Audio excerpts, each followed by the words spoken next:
Hey everyone, I'm doing something pretty interesting here. I thought I would share it. I'm making a whole bunch of pocket holes and I need a whole bunch of plugs. So I bought one of those plug cutter sets for the Kreg pocket hole jig, and I got tired of lifting the drill up above this unit. It was starting to hurt my shoulder, so I mounted it in my drill press. Let me show you how I did that. So here at the miter saw, I've got a scrap block and I'm going to set the saw at 15 degrees. That's what angle the pocket hole jig is at. And I'm going to cut a wedge off.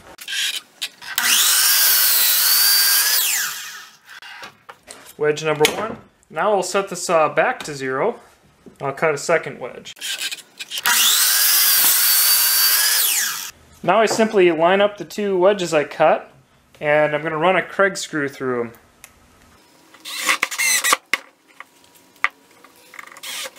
Now for mounting it, my drill press didn't have enough capacity, so I actually had to rotate the head off center a little bit so that the jig could sit down.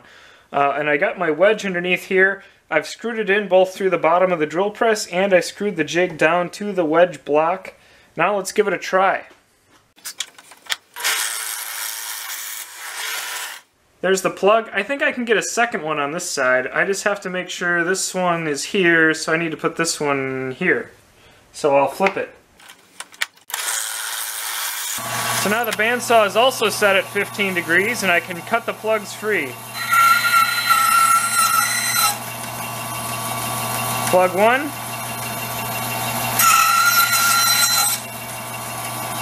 Plug 2.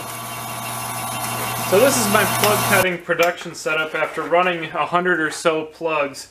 I needed to put a tube on here to make it easier to clamp my piece in. So now I can just stick it in, clamp it down real easy. The drill press is working great. It's much easier on the arms to have the setup here in the drill press. I clamped the drill press to the table because with a longer arm I was tilting the drill press. Also, I added my dust collection. I have almost never used my pocket hole jig with dust collection in the past, but for this it works great. And the other thing I noticed is that plunge speed is a huge deal. If I plunge the drill press down fast, I get a rough cut and it chips out the plug. If I go nice and slow, the plug turns out a lot nicer. And I'll demonstrate that.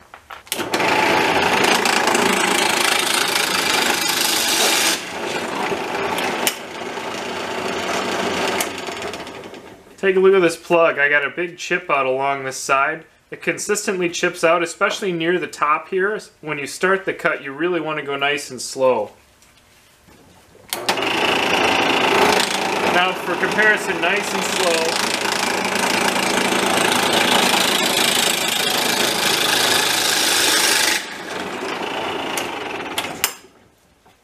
Perfect plug.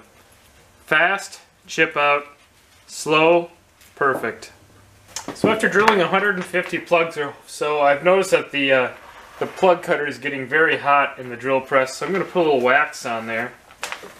Of course, you don't want to use any hard lubricants like oil because that'll get in the wood, but wax should be fine. This is just beeswax. Well guys, I'm on the last couple of pieces. I've drilled about 850 plugs, and I'm starting to notice my cutter is getting a little dull. This drill press, I probably wouldn't have noticed, but this drill press is a little underpowered, so I'm always on the verge of stalling it as I drill. So I have to drill real slow or else I stall it. Like that.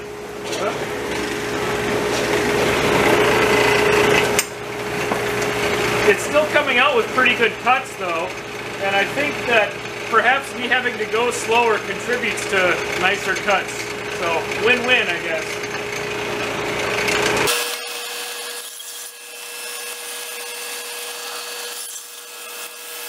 Well, my little drill press plug jig is working pretty good. I can make about 8 plugs a minute. And my basket's finally empty. Oh, but don't worry, I have more. Thanks for watching, everyone.